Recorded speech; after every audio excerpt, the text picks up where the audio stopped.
In today's letter number 489, we have a story from Alex. He says he is 26 years old this year, from down in Louisiana. This incident happened about 11 years ago, experienced by himself and his neighbors, a story about 5 little demons at the back of his neighborhood's land. At that time in his hometown, there was a booming trend of industrial shrimp farming. Every household was doing it, and his family was no exception. And this industrial shrimp farming was exactly the root cause that led to discovering the presence of these little demons. That year was his 8th grade summer. At that time, he was heavily addicted to gaming. He would go out playing all night until morning. He was a very gutsy person, Jan. The times he sneaked out to play games late at night and walked alone for 2 or 3 miles, completely unfazed. He wasn't afraid of anything. Truth be told, down in the countryside, they didn't even build gates or anything, so getting locked out for coming home late from playing was never an issue. Rebellious and incredibly stubborn, yelling and scolding didn't work at all. The story started from a time he came home late from gaming. It must have been around 4 or 5 a.m. Getting home, he collapsed into his room and slept like a log. He slept until about 9 a.m. But by then, the room was too hot, making it impossible to sleep in any longer. So, he wandered out to the shrimp farming hut, wanting to continue sleeping comfortably, briefly explaining that his house had a corrugated metal roof, so it was extremely hot. Meanwhile, the shrimp hut was built with palm leaves, making it very cool. It was after the shrimp season, so it was quiet out at the hut. If it had been during the season, there was no way he'd dare go out there to sleep because it was so noisy, partly because the machinery ran day and night. Plus, his dad and uncle would be there watching over the shrimp. The moment he went out to the hut and climbed into the hammock, he fell asleep instantly. There was no door out there. The wind kept blowing in softly, so even a wide-awake person lying there would fall asleep shortly, let alone someone sleep-deprived like him. He didn't know how long he had slept when he heard children's voices in his ear. They were whispering, laughing, and talking. Every summer, his younger cousins, his aunts and uncles' kids would gather at his house for summer vacation. Staying with the grandparents, the little kids at home also used to joke and whisper like that all the time. So it wasn't anything unusual, because he was a very light sleeper. No matter how deeply he was sleeping, he would notice any slight noise immediately, let alone such loud noises, finding it hard to sleep with the noise. He opened his eyes and looked at the clock on the wall. It was almost 12 p.m. He lifted his head, intending to scold the kids. "Why aren't you inside eating lunch at this hour instead of messing around out here?" Before the words could even leave his mouth, he froze stiff in the sit-up position. His eyes hadn't even cleared the edge of the hammock before he was paralyzed there. Right at that moment, he heard the lingering sound of a child shrieking with laughter, as if they were thoroughly enjoying themselves. And the laughter kept fluctuating between loud and soft.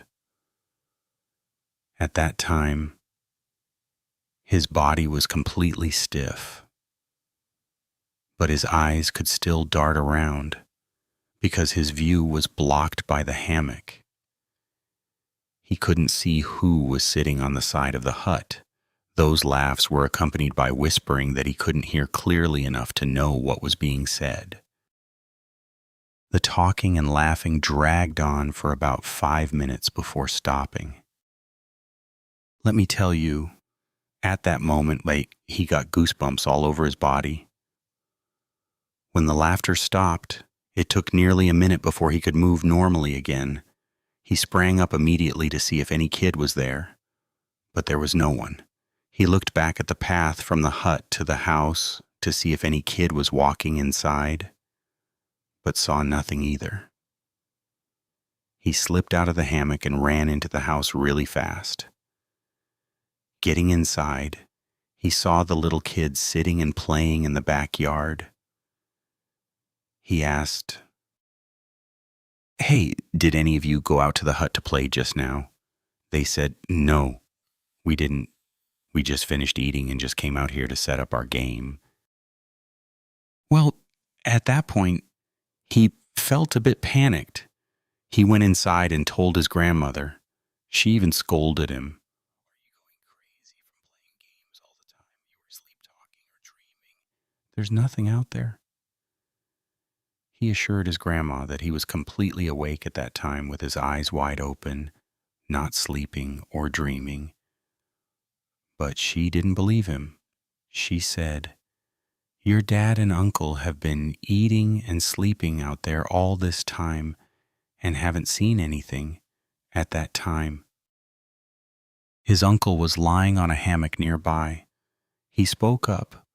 He said it was just because he didn't tell anyone, not because there was nothing. He mentioned that he constantly got sleep paralysis sleeping out at the hut. The weird thing was, normally if he slept elsewhere, the sleep paralysis would last a short while and pass. But sleeping out in the hut felt like a whole group of them were taking turns holding him down. Every time they pressed him down, they would laugh in a mocking way. Hearing his uncle say that, he felt a bit bewildered. But being young, the incident passed and he soon forgot about it. About a week passed, and his uncle went down to the pond of a neighborhood friend to hang out for a few days. So, for those few days, his dad went out to the hut to sleep and guard the equipment and machinery. Normally, his uncle was the one sleeping out in the hut. Even though it was after the shrimp season, someone still needed to sleep there to guard the stuff. At that time, in his area, to be honest, thieves were running quite rampant. So that night, after dinner was settled, his dad took his younger sibling out to the hut to sleep because the sibling was still little. They clung to their dad a lot. Alex also tagged along out there to sleep together for fun. Out there, his dad and sibling lay down to watch a movie.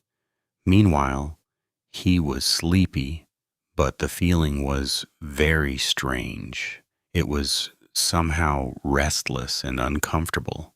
He kept tossing and turning but couldn't fall asleep. By the time he started drifting off, he again heard the sound of children laughing, joking, and running around the hut. He clearly heard one kid laughing and yelling at the same time. "You go somewhere else. We won't let you sleep here. Go away." As soon as the voice ended, he woke up with a start. He looked over and saw his dad and siblings still awake, deeply focused on watching the movie. He asked his dad, "Did you and the kid just call me?" His dad said, "You were sleeping. Why would I call you?" He asked further, "So, was the movie really funny just now? I heard the kid laughing a lot and..." At that point, his dad looked at him like he didn't know what was wrong with this boy. His dad said, "It's an action movie with shooting and fighting. What's there to laugh at? Your sibling is just watching to keep me company. They don't understand any of it. This part was where he got really panicked. So whose laughter was that just now? Who chased him away, keeping the thoughts to himself? He didn't ask. He just lay back down, closed his eyes, and tried to sleep again. He had barely closed his eyes, not yet asleep, when suddenly his head ached terribly. Looking back at that headache, he had never experienced a second one like it in his entire life. The pain was unbearable. He sat up and told his dad, "My head hurts so much. Dad, I have to go inside and get some medicine." His dad told him to go on in. Then he gave him a flashlight to light the way. He stumbled into the house in a groggy state. But the strange thing was, the moment he stepped inside the house, the headache completely vanished. And yet, clearly, while walking in, it was horribly painful. It was even hard to keep his eyes open to see the path. Finding it weird, he crawled into his room to lie down and see if it still hurt before taking medicine. After all, if the pain was gone, what was the point of taking pills? He lay there for a long time. His head didn't hurt, but he couldn't sleep either. He slowly crept back out to the hut. But as soon as he sat down on the bed, the headache returned, so he crept back inside the house again. His dad thought it was odd and asked, "What are you doing walking in and out repeatedly?" "Son," he replied, "my head hurts again. Dad, I'm going inside to see." But the moment he went inside, the headache disappeared again. It felt strange.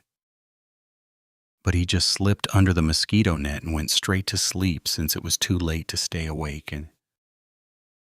And from that time on, he never dared to go out to the hut to sleep again. And he didn't encounter any more spiritual incidents when he didn't go out to the shrimp pond. But the shrimp farming for his family was a different story, except for the first shrimp season where they broke even. They completely failed the rest. This business venture didn't last very long because of continuous failures, running out of capital, and increasing bank debt. So his family had to stop that model. The shrimp pond was abandoned for a while, and then his family switched to extensive shrimp farming up until the present. That's it. That was what he experienced himself. As for his neighbors, it was different. He accidentally found out about this story during a time he went to hang out at a neighbor's house, who was also his classmate. That time was more than a year after his own encounter. His friend's name was Kevin. The two of them were hanging out inside the house when they accidentally overheard the neighborhood adults talking to each other. The ladies, bored in the afternoon, would drop by someone's house to gossip like that. Kevin's mom asked Mrs.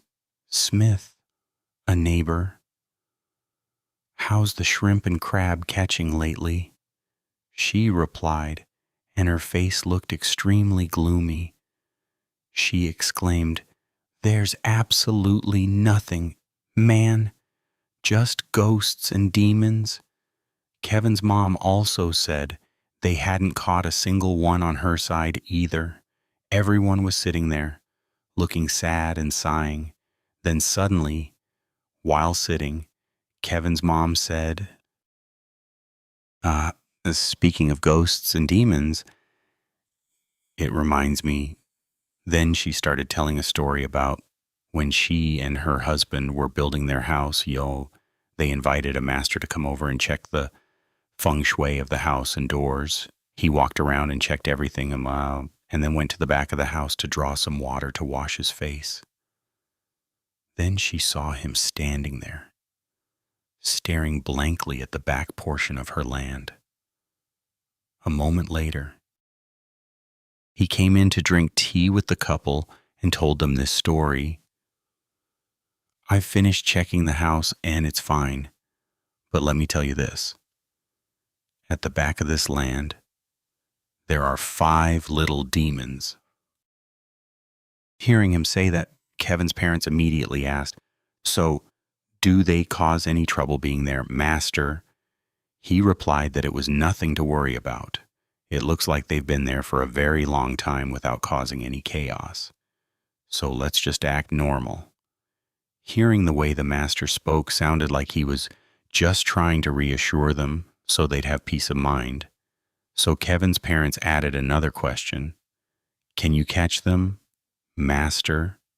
He then said, "I only read feng shui for houses and doors and protect children. There's no way I have the power to catch them." And that was that. So Kevin's parents just had to accept it. What else could they do? Later on, then, there was a time they let water in to harvest the shrimp. So that day his mom woke up earlier than usual. It was barely 5 a.m. when she put on a headlamp and jumped into the boat to go check the traps. She rowed about halfway across the pond when she heard the sound of children running and playing on the bank.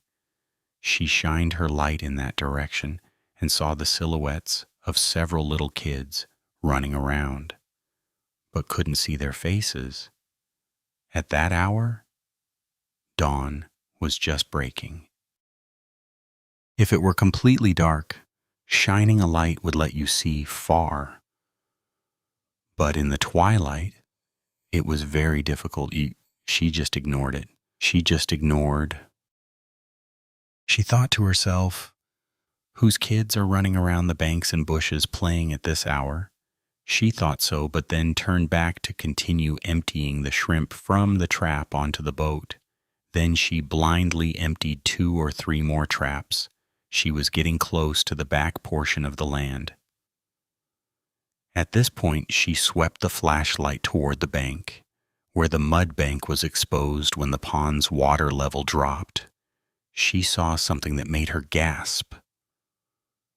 Up there, it was densely covered with little kids' footprints.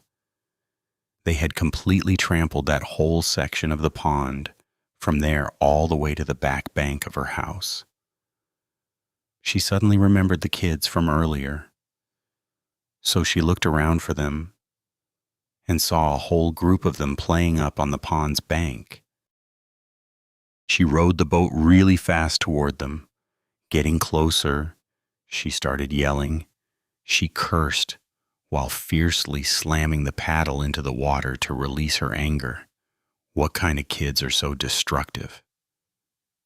Jumping into someone's pond and waiting around like that. It was only right that she got mad.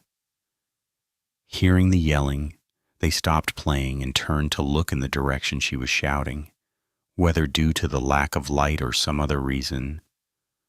When they turned around, she still couldn't clearly see their faces to know whose kids they were. Then they let out a laugh that startled her. The whole group stood laughing for a brief moment, and then they started digging up dirt and throwing it at her. She was sitting in the boat, and the dirt was dropping with plops all around her. The splashing water soaked her completely. The more she yelled, the more aggressively they threw dirt. She was so infuriated. She started looking around for something to throw back at them, to throw something back just to satisfy her rage. She looked around and saw a trap stake planted nearby. A trap stake is the stick planted at both ends to secure and stretch the trap straight to catch shrimp under the pond. She reached out, forcefully pulled out the stake, and with all her might, she hurled it violently toward where they were standing on the bank. The moment the stick hit the ground with a thud, the silhouettes of the little kids vanished instantly. Seeing that sight, a chill ran down her spine. Goosebumps broke out all over her body, and she remembered the master's words from when they built the house, finally realizing what she had encountered. So she lowered her head and rowed the boat back home incredibly fast. The more scared she got, the more she panicked, her arms and legs trembling. She was so clumsy and frantic while rowing that she almost fell into the pond. Then, having rowed a short distance, behind her back arose the same laughter as before. I tell you, even when terrified, people are very curious. She glanced back to see what it was and saw them running and skipping on the bumpy dirt bank, heading towards the back of the land, and then they disappeared. Since the time she threw the stick at them, they started wreaking even more havoc. The upper pond she owned, they stirred it up until it reeked of stinking mud. All the shrimp and fish floated belly up, and it didn't stop there. The climax of the story was when Mr. Miller's family and Mr. Davis's family began building industrial shrimp ponds. These two men had bordering land and planned to do it at the same time. So they hired one excavator contractor to handle both houses. On the day the excavation began, they started on Mr. Davis's side first. In the morning, before starting work, Mr. Davis set out a tray of offerings for the land spirits. The matter of land renovation in his countryside happened very frequently. Every 2 or 3 years, if people saw the shrimp and crab yield wasn't good, they would renovate, excavate the pond, fix the banks, and so on. It was normal. Therefore, the land offering ritual wasn't considered very important by most people. But for Mr. Davis, it was different. His family had always been in trading and business, so he was very devout about these offering rituals. After setting up the offering tray and finishing the prayers, Mr. Davis's son-in-law instructed the crew that after the ritual, they should dig a few scoops just to mark the auspicious date and time, and since there was food here, the guys should go in for some casual drinking and wait until the afternoon cooled down to work. By the time the incense burned out, Mr.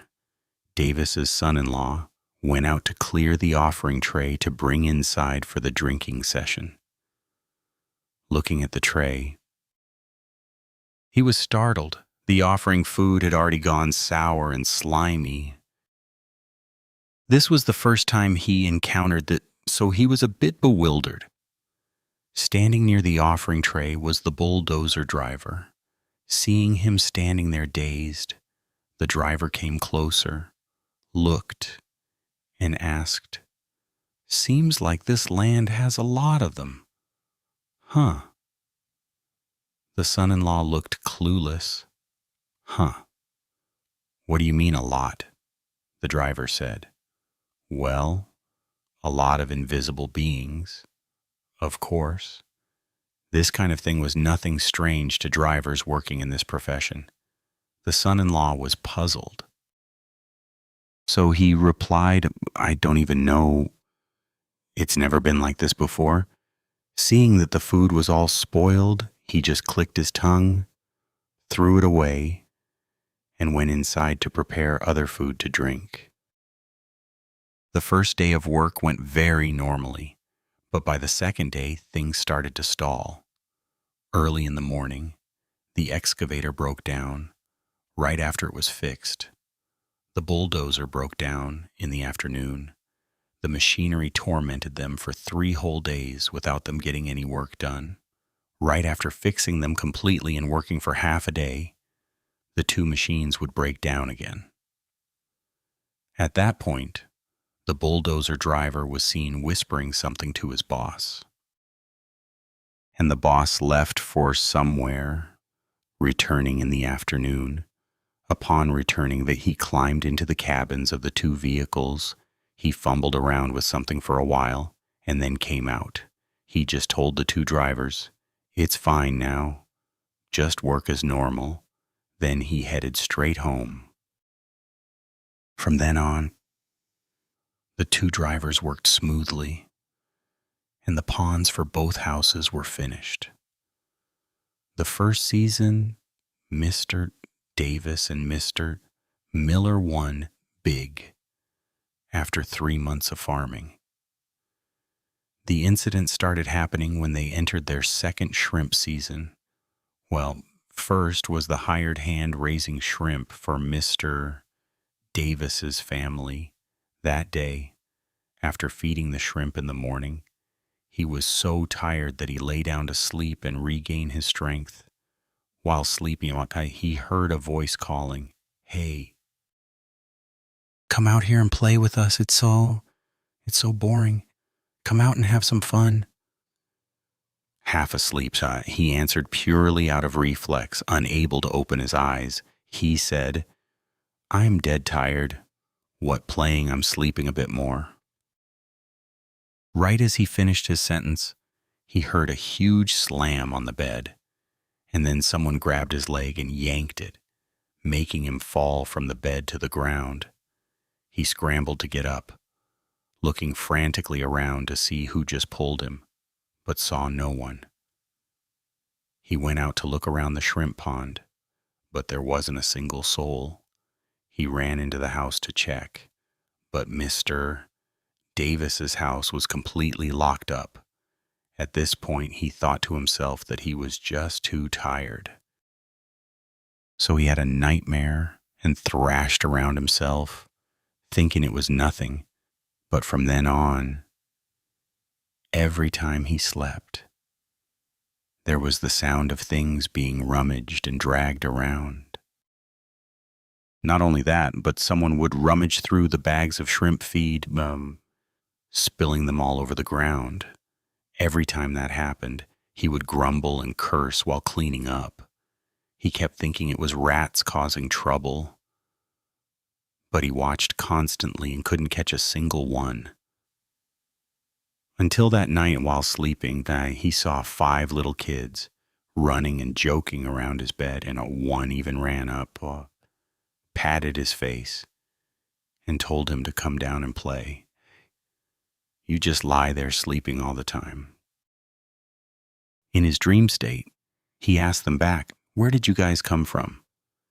The others, while playing, answered completely nonchalantly, "We've been here for a long time. Come down and play with us. Hurry up." At this point, he woke up with a start. He looked frantically around but didn't see any kids. While thinking he was just having a dream, he heard a few childlike laughs that seemed sometimes far, sometimes near. He was scared but also gathered his courage, grabbed a knife on the table, and ran to the front of the hut to look. Then he clearly saw the silhouettes of 5 little kids, skipping, fading in and out of sight, heading towards the back of the land until they disappeared. That morning, he was so terrified that he brought the story to tell Mr. Davis, recounting in full detail all the incidents he had encountered up to that point. Mr. Davis told him to go back to work normally and let him handle it. After that, he went over to Mr. Brown's house. This Mr. Brown was a renowned master from the old days in his area. The year this incident occurred, Mr. Brown was already very old, and he passed away 6 years ago. Mr. Davis went to his house, sat down, and recounted the story his hired hand had experienced like that. Hearing it, Mr. Brown told him to sit there and wait for a moment. He went into his room for a very long while before coming back out. When he came out, he held 2 talismans in his hand and gave them to Mr. Davis. He instructed him to go back and paste one on Mr. Davis's house door and one on the hut's door, and he wouldn't encounter them anymore. Going home, Mr. Davis did exactly that. Indeed, from then on, the hired hand wasn't bothered while sleeping anymore, But since they couldn't get into the hut or the house to cause trouble, they wreaked havoc outside. Day or night, they could do it all. Under the shrimp pond, there was constant splashing, just as if people were wading down there. They stirred it up so much that the shrimp got completely dazed, apparently not satisfied with just messing with Mr. Davis's place. They moved over to Mr. Miller's. Every time Mr. Miller went to sleep, he would get his feet poked and prodded and his belongings rummaged through. Exactly like what happened in Mr. Davis's hut. One time, while he was sleeping, he even got carried and dumped onto the floor by them, but this Mr. Miller was very stubborn and fearless. Mess around all you want. He couldn't see them, so he just ignored them completely. One time, the guys in the neighborhood sat talking together. Mr. Miller also told them how he was being harassed like that. The others asked him if he wasn't scared. He said, "Like hell I'm scared. If they're so tough, let me see them. Then I might reconsider." Thanks to that sentence, he got to see it firsthand. That day, while taking a nap, his leg got pulled, opening his eyes. He clearly saw two little kids pressing their faces right up against his. Every single one of their faces was pale blue, like they were anemic. They giggled, staring at him without saying a word. He said, "Huh." His heart felt like it wanted to jump out of his chest at that moment. He jolted and let out a loud yell, and they vanished without a trace. While he was still bewildered, he started hearing a few sounds of something jumping into the shrimp pond. Splash, splash, splash. He looked out and saw it was as if something was thrashing around down there, making the water splash white everywhere. However, when he yelled, Mrs. Miller heard him and ran out, but saw no one. After that incident, Mr. Miller fell sick for almost half a month.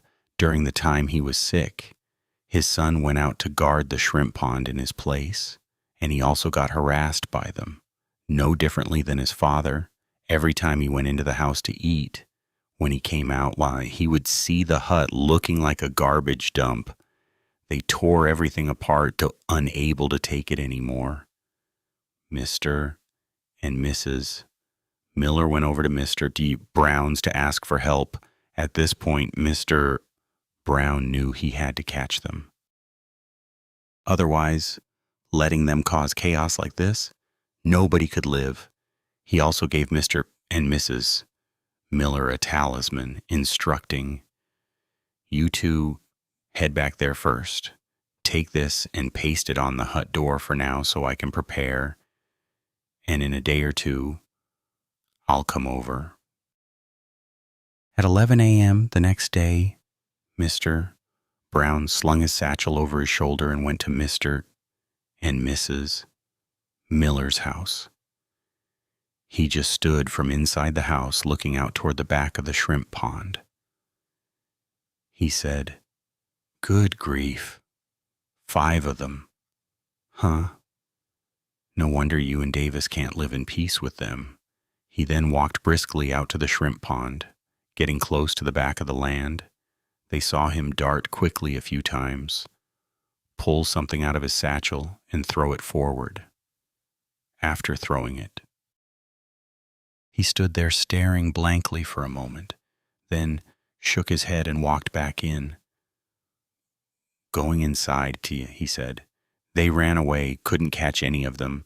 They saw me and ran, that because I made those talismans. You see, they took one look at me and knew. In my condition, I don't have the stamina to chase them." Hearing this, Mr. and Mrs. Miller started feeling an anxious dread inside. they asked Mr. Brown. Now that they ran away, what do we do? Mr. Brown. Mr. Brown said, now those demons have completely run away from that spot. I don't know where they ran off to, but we'll just have to cross that bridge when we come to it. I can't guarantee anything. Then he added, as for me, I'm out of options. Now you should start looking around for a skilled master, because I can't chase and catch them. After that, he went home. The peace for the two families, Davis and Miller, lasted about 2 months before ending. This time they returned. They didn't wreck anything or cause any commotion. It was just that the healthy shrimp ponds suddenly died. Both houses were hit at the same time. The shrimp died so fast that calling the shrimp buyers wasn't even quick enough. They just saw a few drop to the bottom of the pond, but by the time the buyers arrived within less than an hour, nearly half the pond was dead. After that time, every time they released shrimp for about a dozen days, they lost everything again. The two families endured this about 4 times until they couldn't take it anymore. The money for the shrimp seeds was completely thrown down the drain.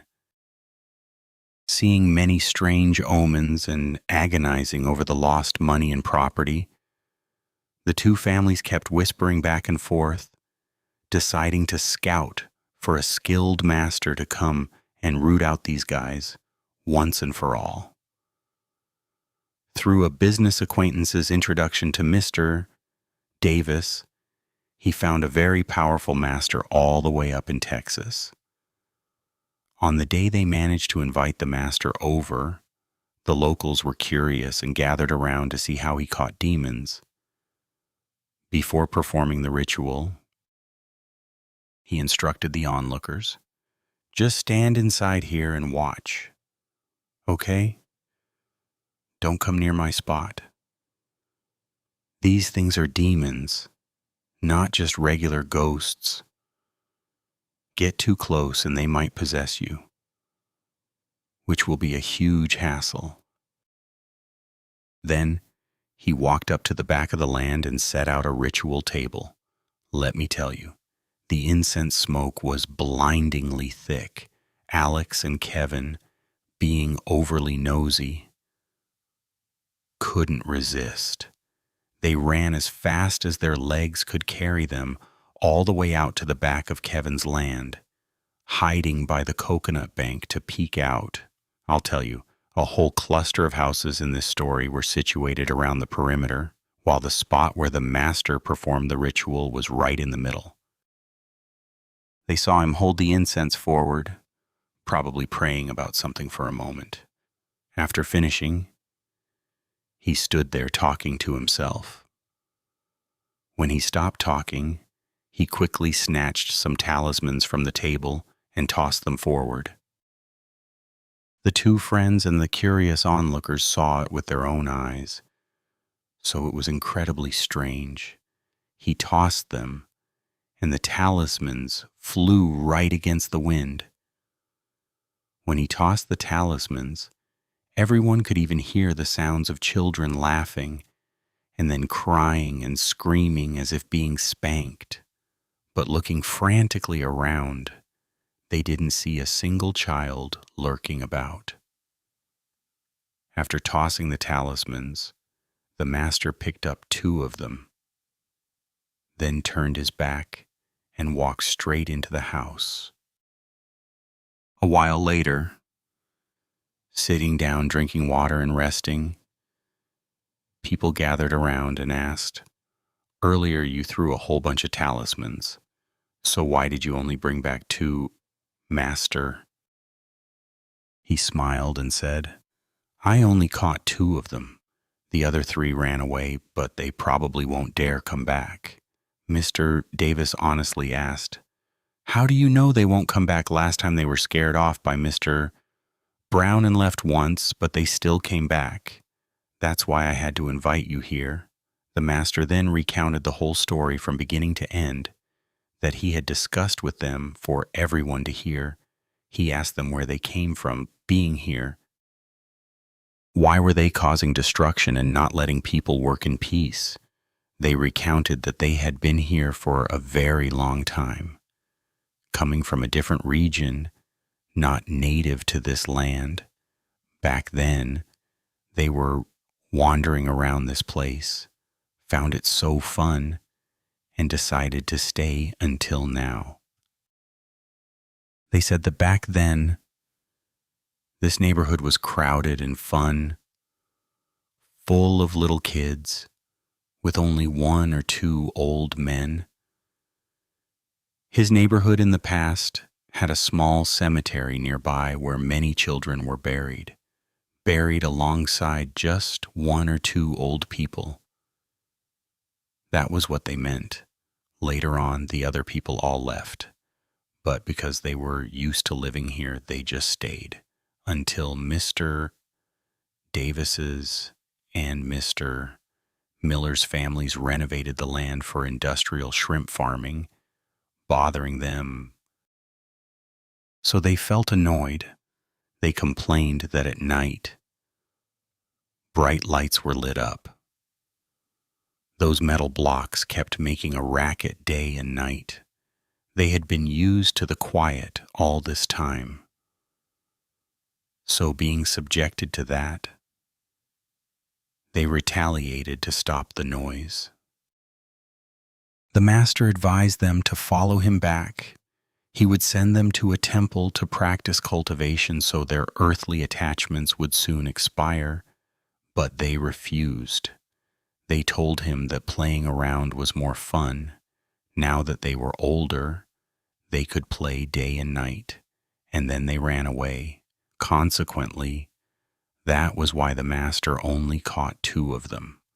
Everyone who heard this felt terrified. They had been living peacefully all along, even though occasionally someone would see a ghost. Nobody ever thought there were actual demons like that in the neighborhood. Come to think of it, if it weren't for the industrial shrimp farming trend, the neighborhood would probably have remained peaceful forever.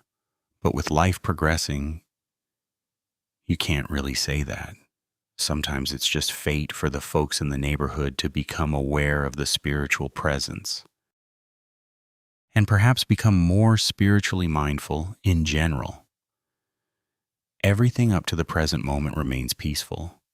I haven't heard of anyone in the neighborhood being harassed or teased anymore. People farming shrimp still have their wins and losses. Winning brings joy, and when they lose, there are no more excuses to blame it on ghosts and demons anymore.